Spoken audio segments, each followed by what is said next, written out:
चुनाव की महा कवरेज लगातार आप देख पा रहे हैं। प्रदेश में 2 विधानसभा सीटों के लिए मतगणना लगातार जारी है। वल्लभनगर और धरियावाद विधानसभा सीटों के लिए 30 अक्टूबर को वोटिंग हुई थी और आज काउंटिंग चल रही है, जिस पर सभी पार्टियों की नजरें बनी हुई है। वल्लभनगर सीट के लिए उदयपुर जिला मुख्यालय पर मोहनलाल सुखाड़िया यूनिवर्सिटी कैंपस और धरियावाद विधानसभा के लिए प्रतापगढ़ जिला मुख्यालय के राजकीय सीनियर सेकेंडरी स्कूल नीमच नाका पर मतगणना जारी है।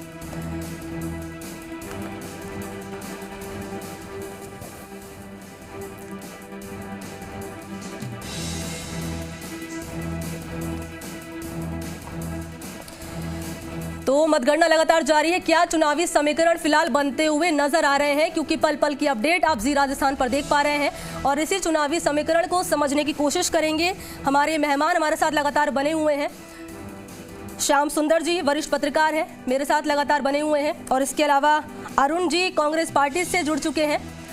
श्याम सुंदर जी, सबसे पहले मैं आपके पास आ रही हूँ। देखिए, जिस तरीके से अभी आपने कुछ देर पहले बताया कि वल्लभनगर सीट का हाल, क्योंकि वल्लभनगर पे ये कहा जा रहा था कि बीजेपी यहाँ पर कहीं ना कहीं जीत हासिल करेगी और बीजेपी कॉन्फिडेंट भी नजर आई थी।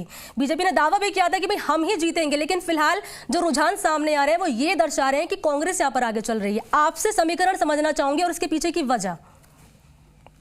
देखिएगा, जिस प्रकार से वल्लभनगर में टिकट वितरण को लेकर के भाजपा में जो देखने को मिला, वहाँ 3 हिस्सों में भाजपा बढ़ गई, एकता का सूत्र हुआ नहीं। देखिए, भाजपा चाहती थी कि बिंडर की पत्नी को टिकट दे दिया जाए, और देखिए बिंडर यहाँ पर वसुंधरा जी से मिलने भी आए थे, लेकिन वहाँ प्रतिपक्ष के नेता गुलाब चंद कटारिया इस चीज को नहीं देना चाहते थे और वो नाराज हो गए। उनके कारण जिस तरह उनके व्यक्ति को भी टिकट नहीं मिला, ना ही उसको मिला। इस तरह से बीजेपी जो चीज बखराव की स्थिति देखने को मिली। आरएलपी जो राष्ट्रीय लोकतांत्रिक पार्टी यहाँ कोई वजूद रखती नहीं थी, लेकिन क्योंकि उन्होंने बीजेपी के बागी को अपना उम्मीदवार बना लिया और आज वो जिस तरह से चुनौती देने के लिए भाजपा को तैयार है। और जो आप देख रहे हैं, जब मतगणना का जो दो राउंड हुए हैं, उसमें निश्चित रूप से 2nd नंबर पर अगर राष्ट्रीय लोकतांत्रिक पार्टी का उम्मीदवार अपनी स्थिति बनाए हुए है, तो आप आने वाला चुनाव जो परिणाम आएगा, जिससे कि 23 राउंड होंगे। अभी तक तो रुझान प्रारंभिक है, लेकिन ये बात सही है कि वल्लभनगर में किसी भी कीमत पर बीजेपी तो 4थे नंबर पे रहेगी या 3रे नंबर पे रहेगी, क्योंकि अभी और जमानत बचा पाएगी नहीं बचा पाएगी, बहुत बड़ी बातें अभी सामने आ रही है। बिल्कुल, और ये हॉट सीट बनी हुई है। श्याम सुंदर जी, वल्लभनगर सीट का हाल आपने बताया, धरियावद को लेकर भी जानकारी आपसे लेना चाहूंगी, क्योंकि धरियावद में यहाँ पर भी कहीं ना कहीं कांग्रेस आगे बढ़ती हुई नजर आ रही, क्योंकि धरियावद में भी बीजेपी कॉन्फिडेंट नजर आई थी, लेकिन यहाँ पर कन्हैया लाल मीणा को टिकट ना देना क्या बीजेपी के लिए नुकसानदायक साबित हो सकता है? श्याम सुंदर जी, ये 2 बातें आपसे समझना चाहूंगी मैं।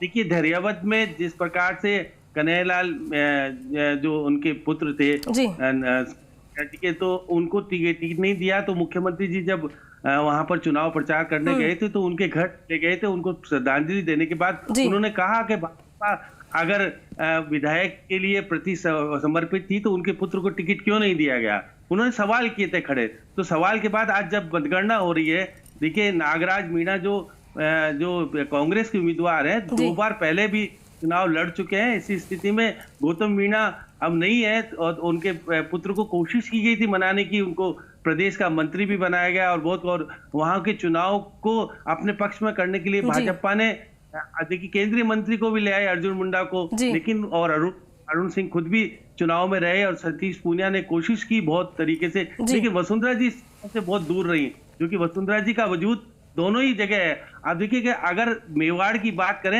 यहाँ 28 विधानसभा क्षेत्र है, जिसमें भाजपा के पास 14 है और कांग्रेस के पास 9 और 2 बीटीपी के पास निर्दलीय और कांग्रेस पे। ऐसी स्थिति में चुनाव जीत हार का इन आने वाले चुनाव जो 2023 में होंगे, 28 विधानसभा क्षेत्र, उन पर सीधे तौर पर प्रभाव जाएगा। इस प्रकार से भाजपा कह रही थी कि हम कांग्रेस को उखाड़ फेंकेंगे और हमारी स्थिति मजबूत है। अगर चुनाव में हार गए तो अब वो जो स्थिति दावे कर रहे थे वो पिछड़ जाएंगे, और कांग्रेस कह रही है कि हमारी सरकार फिर से आने वाली है। जो मुख्यमंत्री जी दावा कर रहे हैं, अगर जीतते हैं तो निश्चित रूप से जो 3 साल जब सरकार के पूरे होंगे, तो जश्न शान शौकत से और जिस तरह से बनाएंगे। ये बात सही है कि मुख्यमंत्री की स्थिति मजबूत होगी चुनाव को जीतने से, और ये हाईकमान को कहने की स्थिति में आएंगे कि हमको निर्णय अपने अनुसार करने दो।